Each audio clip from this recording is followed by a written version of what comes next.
non accenna a migliorare lo stato di salute della Polizia di Stato bellunese. Le continue segnalazioni dei sindacati delle forze dell'ordine provinciali trovano sponda anche nei sindacati di categoria regionali, in questo caso la SILP CGIL, che conferma come Belluno sia fanalino di coda in Veneto. Su tutto c'è l'emergenza organico. Noi abbiamo lamentato già l'anno scorso 35 operatori in meno su un organico di circa 200 persone.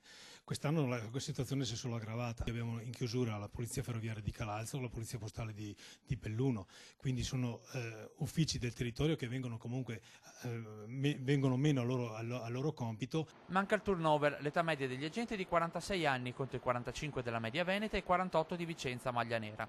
Non si assume personale, ma mancano anche le altre basi, tanto che i poliziotti bellunesi spesso comprano a loro spese parti della divisa, soprattutto guanti e stivali. In regione il 70% dei giubbotti antiproiettile scadrà con la fine dell'anno. Tra le Dolomiti poi è forte il problema delle infrastrutture. A Cortina si lavora da tempo per il nuovo commissariato, ma servono i fondi per realizzarlo, mentre la questura bellunese nel capoluogo è disseminata in 4 sedi diverse.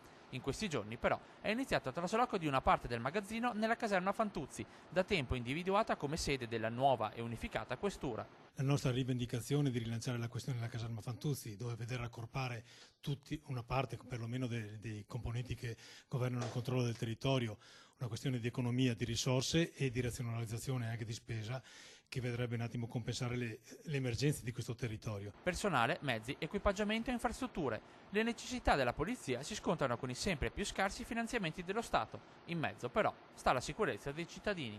Poi alla fine, quando parliamo di carenze di organico, parliamo di quelle che sono le ricadute per il cittadino, in termini di mancanza di mezzi, di uomini, perché la sicurezza si fa con uomini e mezzi. Quindi venendo meno gli uomini sul territorio sarà qualcosa in meno che viene al cittadino.